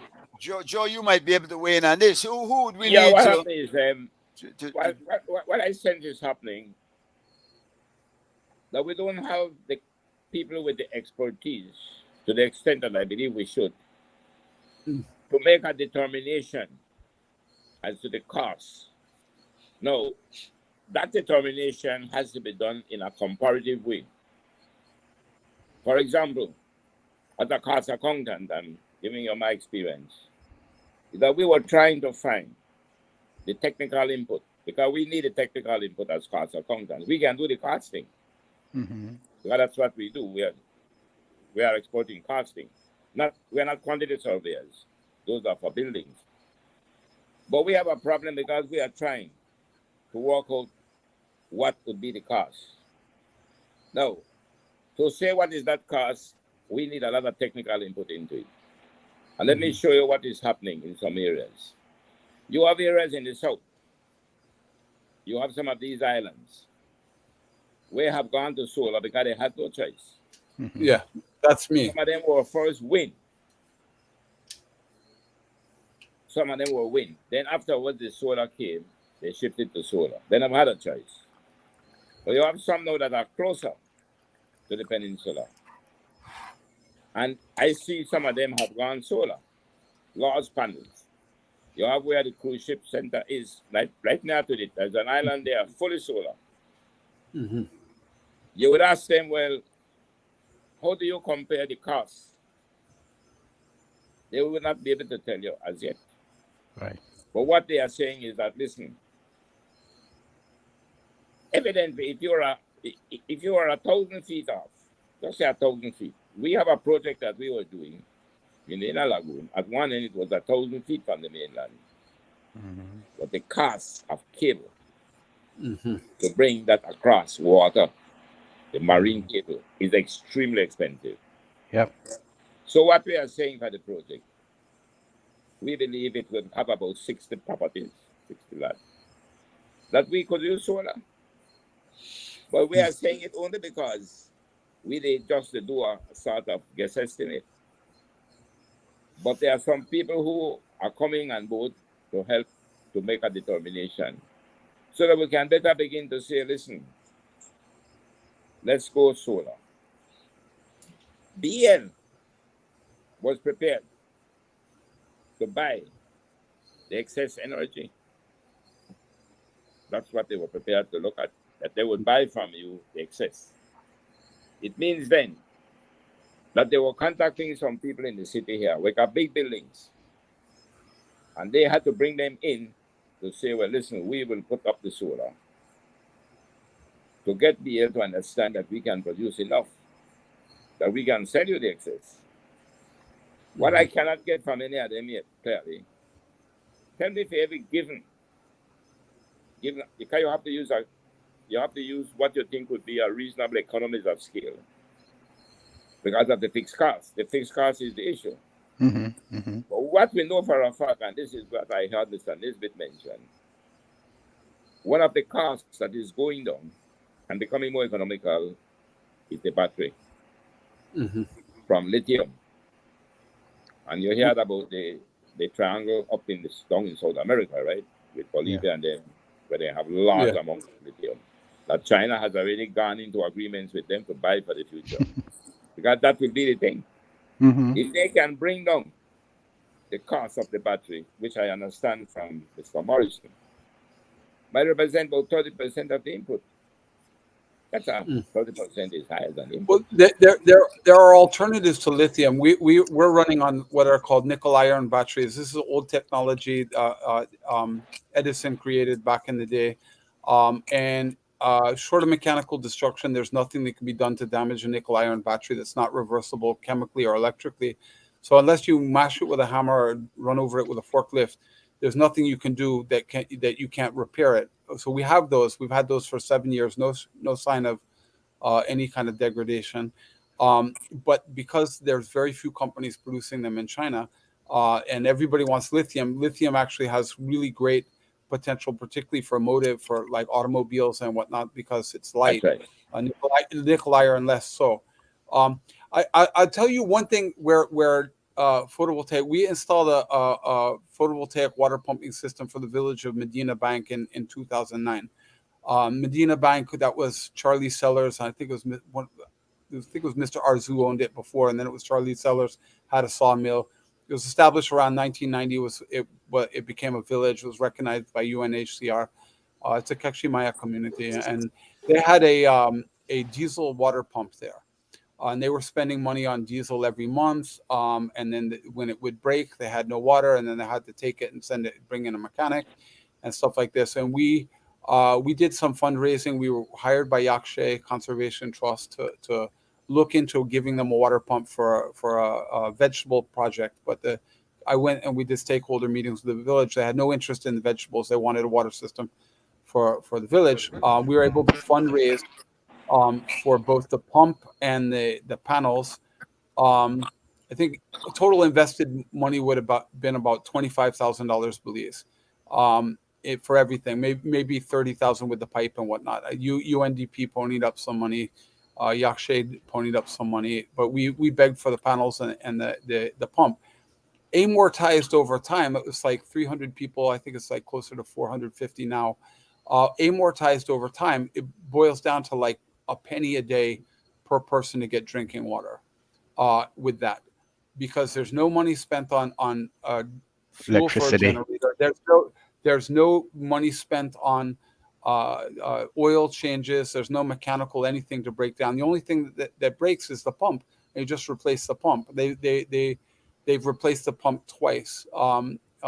Unfortunately, now the village has grown too big and the system is inadequate for the community's needs. we're still looking for funding to build a bigger system. But something like this, amortized over time, a small investment like that boils down to like less than a penny a day per person to give them access to clean drinking water. And so something like this is where that's really economically low-hanging fruit, because it's not just the $20,000 being spent and the drinking water. It's how many people didn't have to go to the polyclinic for avoidable ass-to-mouth diseases, who didn't have get gastroenteritis or giardia or amoebas or some kind of parasite that's transmitted through water because they have access to clean water. So something like that is where photovoltaics really, really shine. But it would yeah. Go ahead. It Sorry, would seem so to me, that- it seems the- to me the that that battery- would be an ideal. It The would be battery ideal that for you're referring to, could you repeat that for me? the The nickel battery something. that you are using. Nikolai. Nickel iron batteries. Nickel iron. And they're used in electric trains, and for a renewable energy system. They use them in mine trains for mining, because they don't they are less flammable, etc. They use them in mines. I know that, When you go underground, and for trains. Yeah, I was thinking and that. they're They're very heavy. Yeah, that's what I was going to say. They're very heavy. Yeah. Well, they're not actually, compared to lead acid batteries, they're not that heavy, but they're bulky, and you need a lot of them. A lead acid battery can be either 2 volts or 6 volts or 12 volts, usually 6 volts. With these, there are 1.2 volts. So you want a 24 volt system, which we run. You need 20 of those. But they are also absolutely indestructible, short of actual destruction. I mean, if I hit it with a hammer enough, it'll break. But I can't deplete it and damage it like a lead acid. But lead acid battery, you got 100% of your capacity. If you go below 50% of your storage, you've damaged it, just like an old wooden water vat that didn't have water and it started to get a leak halfway up the water vat. It's got to be maintained heavily and never cycle below 50% for a deep cycle battery lead acid. And That's nickel iron batteries, you can deplete it down to zero. I've done that a couple times. The light goes off. I was thinking that as far as solar is concerned, it should be ideal for a place like San Pedro or Kikaka, don't you think? Well, it should be, and actually, there's a lot of interest out there. In fact, we built a system out for fisheries out at Kikaka National Park or Marine Reserve. I forget what they call it on the north side. But I know a lot of private residences out there have solar and small wind, like 1 kilowatt, 400 watts, 1 kilowatt, 2 kilowatts, 10 kilowatts. And somewhere I saw, when I was working at Bacalar Chico, we passed and we saw a very large wind turbine, like it had to be 20, 30, 40 kilowatts or bigger, which is not a huge amount of power. That's more than enough to run a house. but wouldn't that also be an option, say, for instance, along the Consejo shores up there, where there's always a lot of wind blowing? Shouldn't we have some turbines up there? Yeah, they should, and we don't necessarily have to have the big gigantic ones, although we could. But if the houses that have solar kind of diversified their energy sources and had a solar and wind, like a solar wind hybrid system, that could meet a lot of needs of a private home. Chris, do you see anything in the future that would hamper solar going forward? Are there challenges that we'll have to look at, or do you think it's a sure bet going ahead? It is the potential is huge for Belize. I mean, because there's a need for it. It would be great for Belize because we could train hundreds of young people how to install solar, and give young people high-paying jobs. The problem we have right now is that there are some installers who do quality work, and then we have people. I mean, I've seen systems that are installed that I look at it, and I'm looking for the circuit breakers. None there, and I'm thinking like, I don't want to fart in this room because if I change the atmospheric pressure, something could explode, and I'm backing out slowly out of the battery room. So there are quite a few people who do what I consider unsafe, not even what I consider. They do, frankly, unsafe work in this country, because we don't have We don't have a code Standard. for that, and we don't Yeah. have a Bureau of Standards, and we don't have a licensing But there are practice to dangers then. license. There are dangers if you don't know what you're doing and if you don't do it correctly. You could blow up a battery. You could burn a house down. There was an explosion in Duck Run with it was, as I recall, it was a lithium battery, and it was a battery hooked up straight to a charge controller. I don't know if there was a circuit breaker or not. I think there was, but there wasn't an actual controller to keep the battery from going into what's called thermal runaway. There wasn't something to control the battery. It was just being used for storage. And I think from what I read, and I could be wrong, I know it exploded. And I think there was no controller, no battery controller that modulated and controlled the battery. And that's important for lithium batteries. Was this? Are And you speaking of the school, the school in the Mennonite community? Duck Run, yes. Yeah, the one okay. at Duck Run. Yes. Yeah. Okay. And so I don't know a whole lot of the particulars there, and I don't want to sling mud at anybody Right, because right. because I don't know the particulars, Yeah. and these things No, happen. no. And people, for some people, it's just something they get some information and they get a kit and they start putting something together thinking it's a good idea, but the safety measures need to be dealt with when you're dealing with electricity, and particularly with the batteries with the explosive capacity if it's overcharged. Yes. Well, the thing is, people look at a battery and they're like, oh, it's just a Li battery, and what they're not looking at is the capacity in that battery going through copper wires, and where the copper wire gets red hot and there's no loss of current until the cable melts or burns and the plastic is on fire, the house is on fire, or the battery explodes. I've never had a battery explode. I have seen batteries that exploded. So yeah. Mennonites have a history of cutting corners, though. They'll try to cut whatever you don't need to do out of it, but many times what you think you don't need to do, you need to do to stay safe. I think probably just somebody, because the fix for it would have been a $30 fix. So I don't think necessarily the issue is someone who might have been cutting corners. It's sometimes people don't know or don't take the care to kind of do the right thing. Interesting. And because there's no mechanism in place to ensure that happens. That's correct. I think Mr. Nisbet mentioned something just now, and I'm not sure.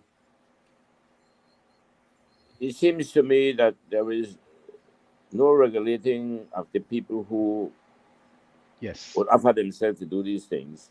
That's correct. Unlike electricity, where you should not employ a person to do any electrical work unless the person is licensed. Mm-hmm.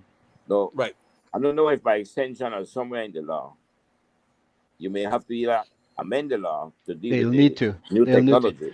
Yeah, you see, the batteries are at 24 volts, so a lot of time they don't, unless you tie it to the grid, you're operating at 24 volts. So a lot of time it doesn't come under the normal or 48 volts. Or 48. Most of the systems we do now are 48 volts. Okay, but it's under the requirement where generally you're at 120 volts, where it's regulated in Belize by the electricity. But then the output from the inverter, Yes.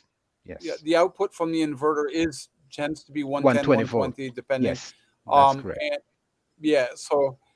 And the idea is that everything after that, like the house wiring, should be well done. One of the things we were in Crique Sarco last week. James McKinn and his son Gregory and myself went out there to repair a system that was poorly installed. I mean, like really unsafely installed.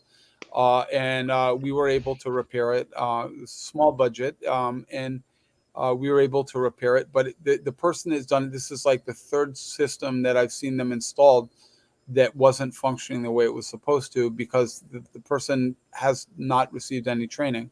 And we do training. We've done training here. I've got a friend of mine, Mark Miller, who does solar as well. He's my competition, but we're friends. We work on each other's projects, and he and I talk about. We've done training here. We've had young people come here. He's worked with these young women in, I think, Santa Teresa village. Sent them to Barefoot College in India to get training, and they've come back and they're doing work in the communities. So I there is hope for the future. What I hope is that that this isn't taken over by some ink shitting bureaucrat that like comes up with a list of rules that Yeah. nobody but their cousin can fulfill. Right. Did you take training from this institute that only my cousin took training from? And that is of course a risk everywhere in the world, but in Belize in particular, is that Yeah. they'll come up with a rule that takes Yeah. people that were Ties involved it. in the Ties it. industry and put Yeah. them out. Yeah. Sounds like you've been here long enough to know how it works. Yeah. Yes. You, yeah. It's unfortunate because they don't look at the interests of the people. Just that's a lot of petty personal stuff comes into play, and it's unfortunate. I think though that how about solar as far as electric cars are concerned? Is there a connection between the two, and is solar gonna go over to automobiles at some point? In Well, if Belize started adopting electric cars heavily, it would tax our grid. An electric car sounds great, because I have friends who have electric cars and they're like, yeah, I drove from here to there, and how much did it cost? Like $3. I'm like, yeah, I could use that. We drive a Kia K2700, and if we drive real carefully at about 53 miles an hour all the way to Belize City, we can get 24 miles to the gallon. If I hot foot it, well, we're getting like 17 miles to the gallon. So when I start hearing about electric cars and it costs $3, man, that would be good. Yeah. Yeah. But to do that, we would need to increase our generating capacity in Belize, and that's the problem that we have right now. Is we're approaching these bottlenecks. Both our population is expanding like Mexico, and our per capita rates of electrical consumption are increasing.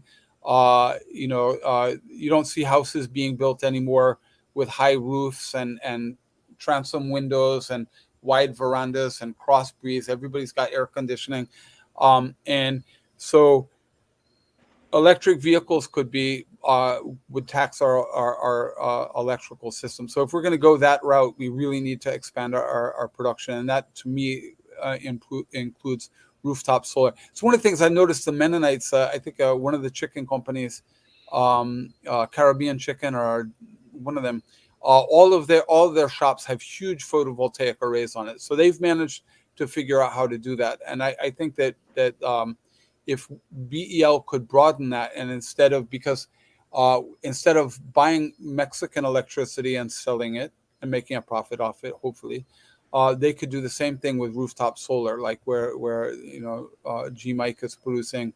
He's got 3 kilowatts of roof solar panels. He's producing 15 kilowatts of electricity a day, or maybe he's got 20 kilowatts or whatever it is, and you're selling electricity to them, but they're selling it to everybody else, and they're making a profit off of it. It could be done. I know in California and other states in the United States, that's how they do it. We could do the same thing here. Yeah, we just I need know the that political will, and we need people at the top who can look to the future and say we've got now, but we will in the future. Yeah, I know that BL is getting some funding to do a solar generating program from CDB. I don't remember offhand how much it is right now, but it was a significant multi millions. I think it was something like 18 or 20 million dollars to do a solar generating plant. Yeah, that's a fact. Yeah. will that go into? This is the thing. They could reduce their need for external capital by allowing private citizens to put the solar panels on the roof of their house at their own cost.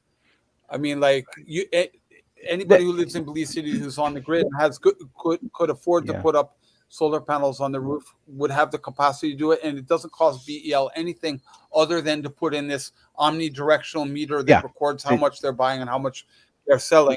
Yeah, and that would That's be very exactly what cost they were effective planning for to them, do. because in that case they just become brokers. They're not producing anything. They're brokering it to everybody else. Sounds like a win-win.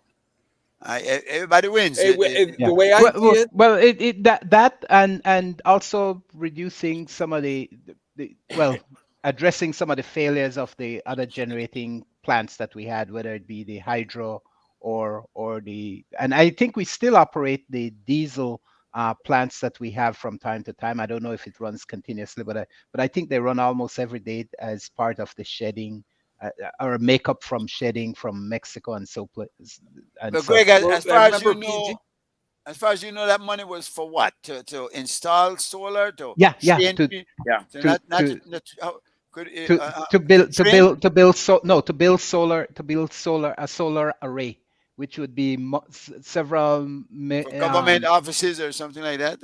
no, what they'll do is they'll just allot a plot of land and start putting some solar panels on there, and then add that input of solar to their grid so that they can sell that as electricity. Okay. But what Christopher is saying, adding it to the houses also add to that mix. But you know, still solar, even solar today, solar power generation throughout the whole world, I think it's probably around 3 or 4%. We're still way down in terms of generating, using solar as a true generating capacity to generate electricity throughout the whole world.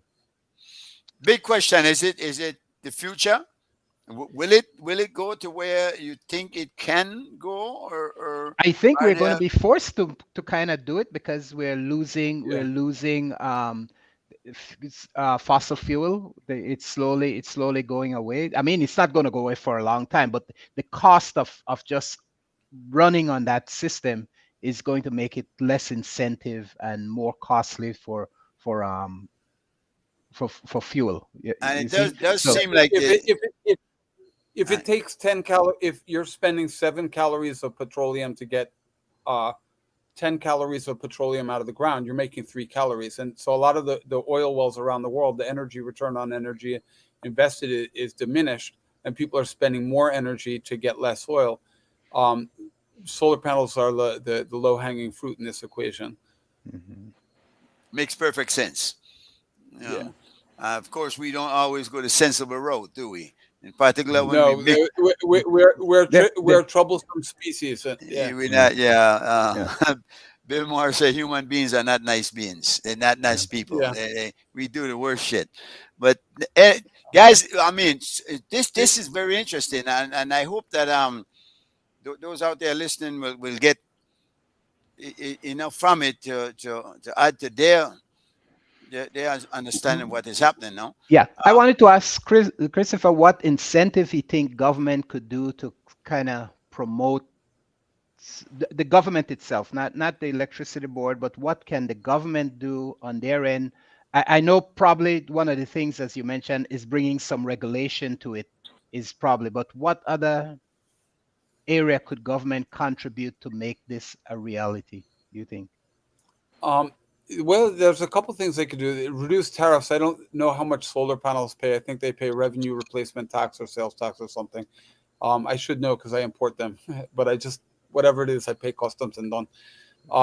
And then go do my installation. If they could reduce tariffs on it, if they could, let's say a homeowner is considering going this route, and there was a framework that allowed them to do that. If they could maybe give that homeowner a break on property tax, which property tax is not very high in Belize, but if they give some kind of incentive, economic incentive, that would probably be helpful. And again, if government, they could use IT vet and train young people how to do this work, because that is the future. We have a lot of young people right now who just don't have jobs. There's no jobs out there, graduating from UB and a degree in business, and there's no jobs in that, or they're graduating with a degree in tourism, and tourism is fairly saturated. So my brother said to me, he said something. He was involved in the tech industry, software and whatnot, and he got out of that and he got into energy. And he told me, he said there's three things that are always going to be needed. The market's going to grow. One is energy. The second one is information, and the third one is food. So those are the three guaranteed growth industries. No matter what happens in the economy, People need electricity. People want access to information, and You need people food. want access to food. You Yeah. know, Well, you coming can live back to without information and electricity, but you do need food. So farmers are Yeah. important. coming back to Mr. Morrison question about incentives, there are three areas that have been identified which they are trying to get government to buy into. And evidently, I think you have mentioned the first one, which had to do with bringing down all those taxes to the minimum of 5%, because it is that kind of when you look at the import duty, the GST, the environmental tax, the excise tax, and then they just cascade. So if you can bring those down to the Yeah. minimum, the 5, that's an incentive. Secondly, the government through the National Bank can begin to make loans available at low cost for people who want to invest. And thirdly, the point was about to begin to train people in the technical schools. Mm-hmm. Because if you don't have the trained people out there, obviously you will not be able to use the capital and benefit from the incentives. So it's the three things that combine that government that have to begin with. Right. Thirdly, one had gone even further to say, listen, I think we need to begin to look at BL now, since it's a state-owned enterprise. BL has three things that it does. As one, he have to generate the energy. BL now is going to reduce the areas of the production. So that is one area that industry can diversify and allow the market to provide. Then BL will left with just transmission and distribution. Now it has the grid in the country, which is a lot of money invested through the infrastructure now. Those lot of poles and cables all over the country. And then begin to move towards the future, meaning that you will keep them to continue to perform, but obviously you can create incentives to make them redundant to the extent you can. And I would have thought that while BEL by looking to generate solar energy for distribution, and this is where maybe Mr. Nisbet could give us something. And I would expect that if you give the incentives, I think it was Clinton's idea. Was it Clinton that wanted to make every roof in America white? And he's saying that because he figured that the cost of cooling them would have been less. Mm-hmm. With the belief Yeah. that the white will Cool repel roof. Yeah. Yeah. Right. Yeah. And they did their scientific study on it, and they found where they could have. Well, America is pretty big, so they would have saved billions. But if you bring Yes. it down to a small release, and this is where I said the kind of visionary people comes into play. We should have been ahead. In other words, what is happening today, where the demand has gone ahead of the supply, should never have happened.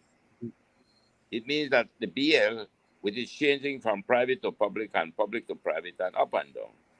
No, they didn't have a long-term policy for development. Mm. Because when the private sector bought it, all right, they had something in mind.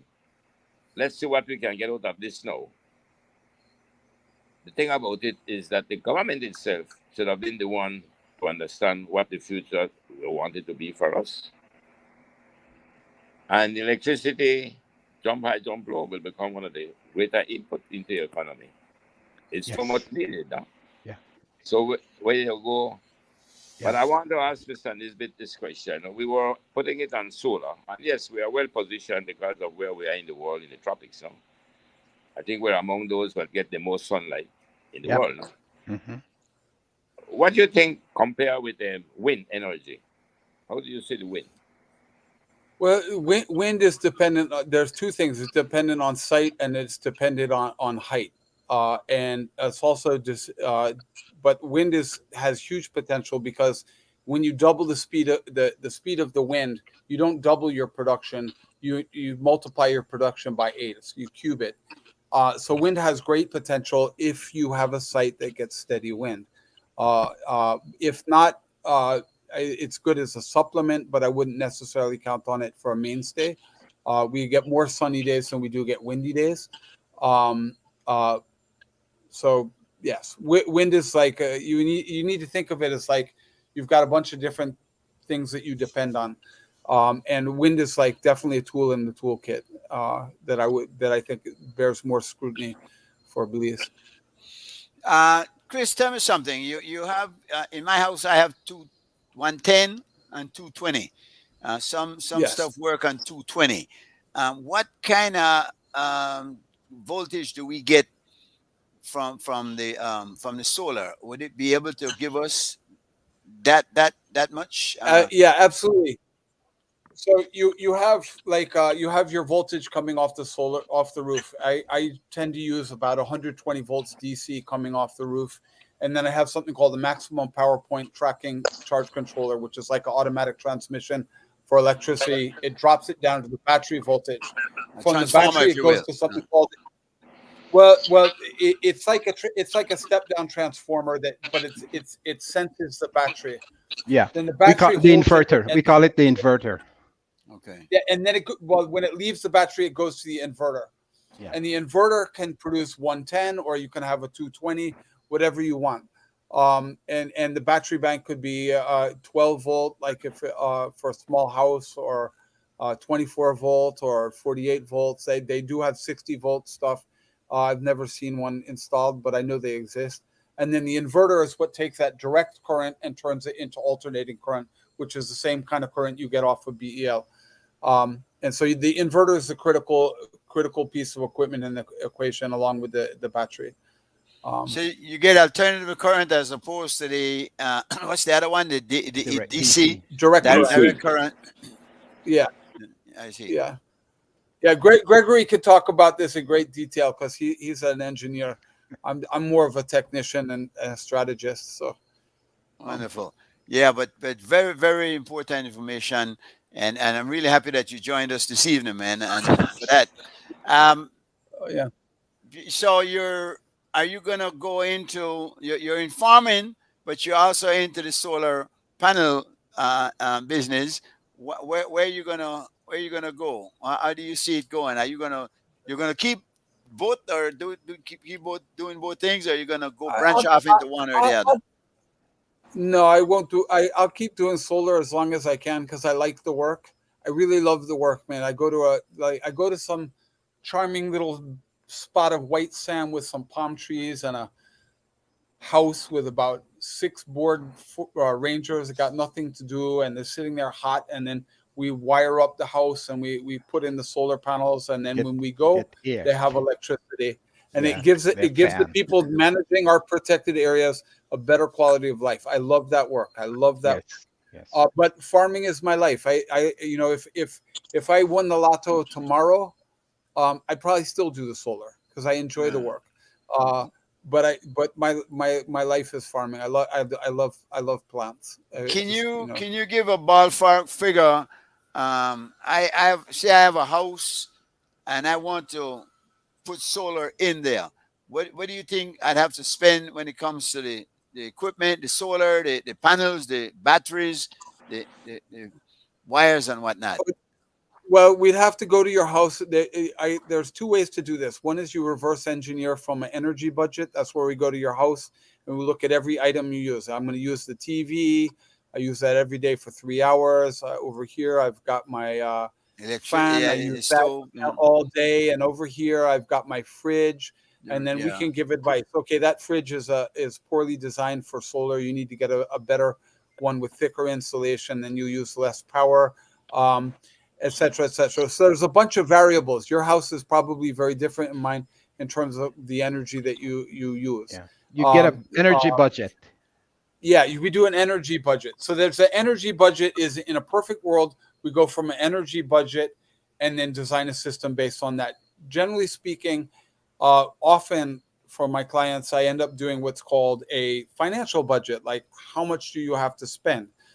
Then we look at that and we say, what's the best system that we can produce that will meet the needs of this particular application without cutting a lot of corners so that it's unsafe. Because to me, it's got to be safe, redundant over circuit protection, so that we don't have fires or exploding batteries or something awful But and but catastrophic.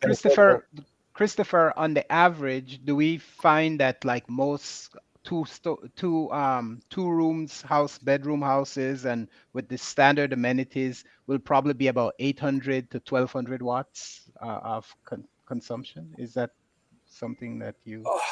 I would say it's probably more over a day than Okay. it depends if they're running AC, for example, AC, or Yeah, yeah. depends on Oh the yeah. freezer designer.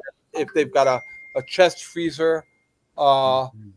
um, or one of these big stand up ones that could be a Yeah. coffin or a hurricane shelter. Washing machines Um, and dryers, I imagine, Yeah, can yeah, also. yeah. If you have the yeah, if you have all those.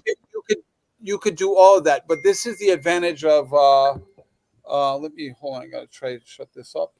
Um, Sorry, interrupting by people No, talking to me. wait, let's go. Um, so yeah, wait, what was the question again? Sorry, I got distracted here. What's the budget to try and come up with a budget? Right, right. A standard, It, typical. it really, since I don't actually do private houses very often, I would have to do an energy budget and then work from Okay, that. I Can I see. ask And you a then you, question there, Mr. yes, Nisbet?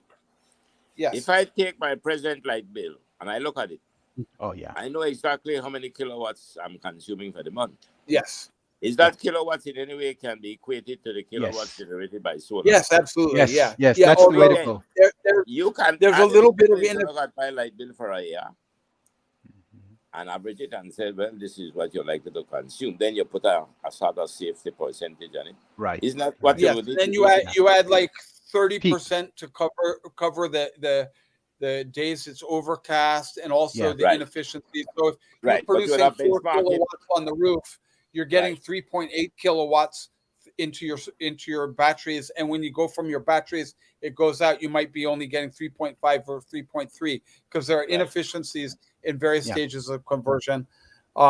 So it would really depend. But where you would be well suited is if you could get attached to the grid, and then you don't have to have the battery, you don't have to have a lot of that equipment, you just need your solar panels and an inverter that can match with the grid, and then at the end of the month you may be producing more electricity than you're consuming, and the actual cost to set it up. And the thing is, like, maybe the initial cost may be kind of high, but amortized over the years. Solar panel lasts 20 years, 25 years. Like I said, I got 25-year-old BP solar panels that still produce and produce rated output.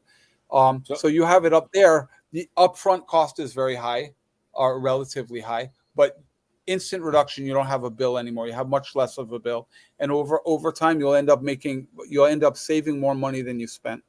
So to Explain me, the then it idea. seems that if you remove that fixed cost of storing it with batteries, Yes. Yeah. Yes. and that is a very high input, from what I understand. Yes, batteries Then are I not hook cheap. up with the grid. I hook up with the BL grid. So the grid will be the BL grid. That's what I was going to ask Yeah, about. you will have to Yeah. hook up with it. They So yeah. all you will need then is mainly your paneling. Yes. Just And one the of panels and and your inverter. and your electronics, your inverter. That's right. Yes. Yes. And then you And, don't, and, need, and And you don't need to use batteries. That's correct. no, That's correct. then you don't, and that actually drops the cost dramatically. Then because the solar panels themselves are not that expensive now, but the and balance of system components are kind of expensive, particularly batteries. you'd be using the same wiring that you have in your house. Would that be Yes. okay? Just connect it to. Yeah, Yeah. yeah. Very, very interesting. Yeah, man. Well, I think I'm going solar. You got me. Yeah, when can I make an appointment?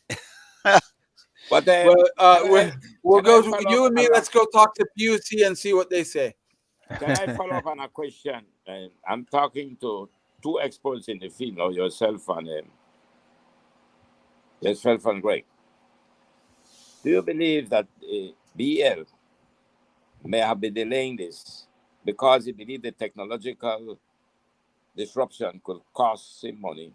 For example, it happened with BTL, but I won't go into the BTL one. If the investment that BL has made over the years, a tremendous amount of capital investment is in BTL. If you look at the financial figures, you can see what it is. I'm saying then that if tomorrow they were to begin the government giving incentive either directed to the people or through BL, to begin to put up solar panels and connect to the grid. Do you see where this could bring a loss into the income for BL? That's what I was saying earlier. The BL, the way they are structured is to sell. And when you Yes. start saying to buy something, then it changes their whole model of business. It doesn't mean they can't make money, but it means you change the paradigm in how they have to restructure their business model to now make money. So it's not going to be something that they will propose. This will always have to be some other party with an incentive. For a country like Belize would have to be the government that Therefore, does that. let me give you the And facts now. And in case, Or if they set up a structure whereby they know how much money they can make, because BL is buying electricity from Mexico right now. So why couldn't they buy from solar panels produced in Belize? And then Exactly. they're buying at wholesale and selling at retail. They're still going to make money. yeah, The that's what I'm problem, I saying. think, the biggest problem is overcoming the status quo. The two industries that I find that are most recalcitrant to change are agriculture and forestry. They're really hard industries, and that ranges from my grandfather did it this way to, okay, this is what I learned when I studied that. The same applies also to electricity. I mean, BEL, they've got a model that's worked for them for many, many years, and I think they're reluctant to change. But I think that's short-sighted because they're going to need to change at some point. And the Yes. fact of the matter, they could be ahead of the curve on that, and they can set it up with net metering. Gregory knows a lot more about this than me because he's worked in this. But with net metering, they could set it up so that they're buying wholesale, Right. selling retail, and if you produce more electricity than you They get it. used, They get it. no matter you don't get a check at the end of the month, no matter what. They could set it up like that. It wouldn't be a competition for them. They would just be energy brokers instead Yes. of instead of brokering it from Mexico Yeah. or from Chileo, Malihan, and Vaca, the Canadian company. They'd be brokering it from individual Belizeans who had solar panels on their roof, Right. Right. and But that I would would think reduce.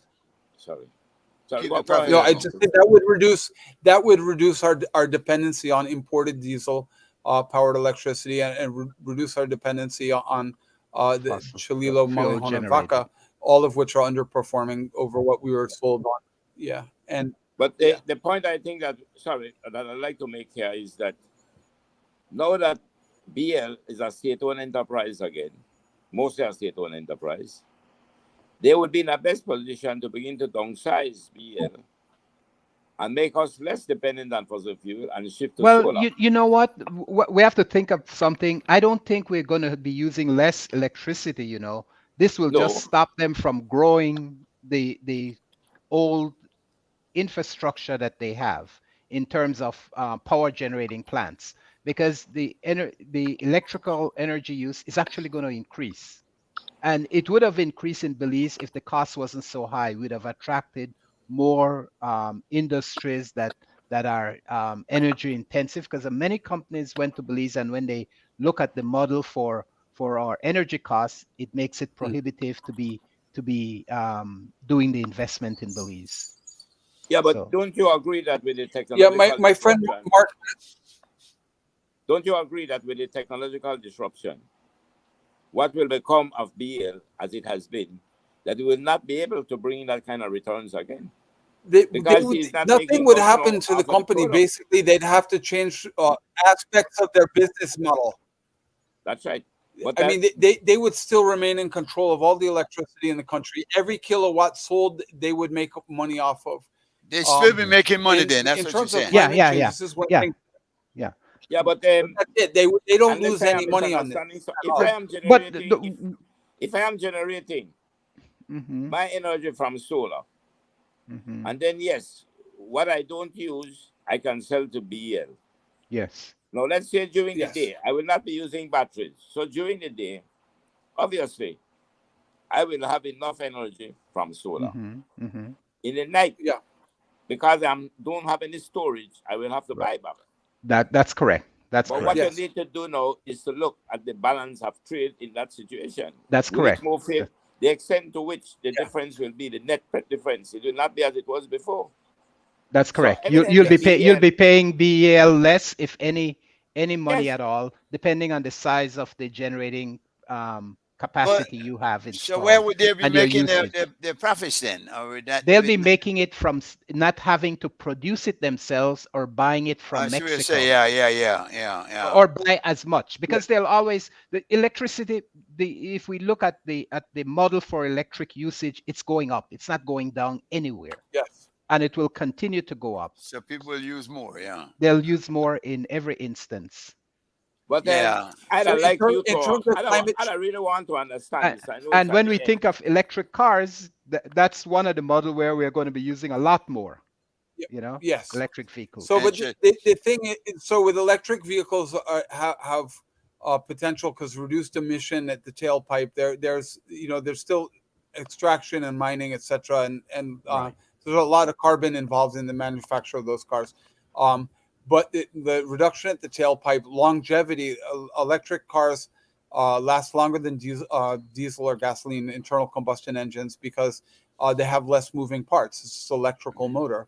And in terms of the grid tied photovoltaics, for climate change, for mitigation, we could, if the whole world adapted a increase of available photovoltaic rooftop mounting that was grid tied, we could reduce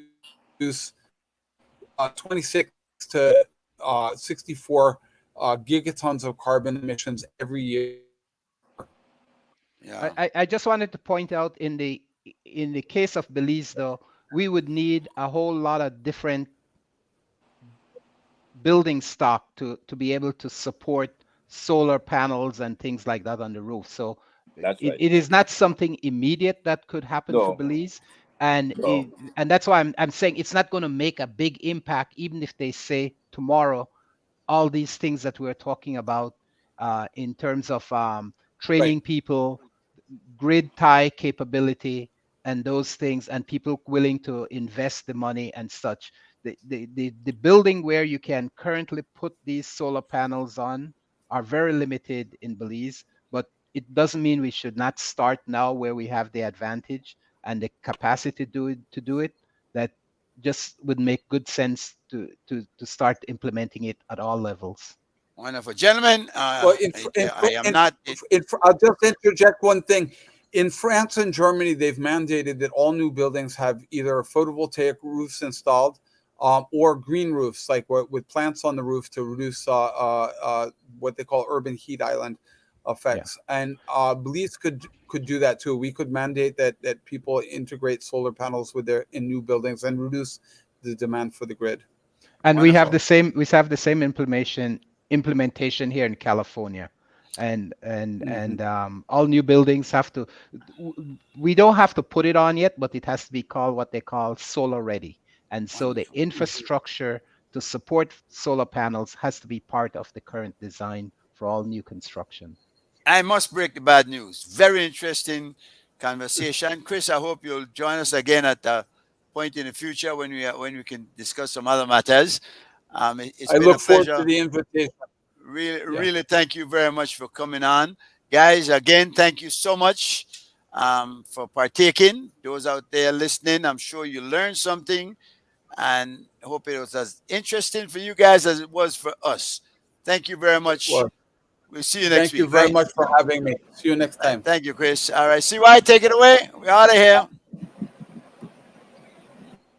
Yes, sir. Come on. Thank you. Bye-bye. Bye. Thank you. Bye. Have a good evening, That's gentlemen. the way. Pleasure was mine. I generally enjoyed this.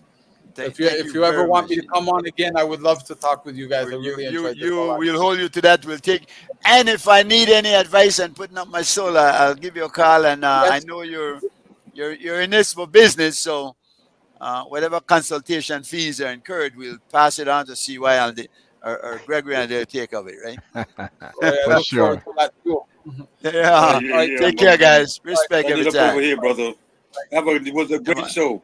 Later, guys. Come on. Yeah, thank you. Bye, gentlemen. Bye. Bye-bye. Okay.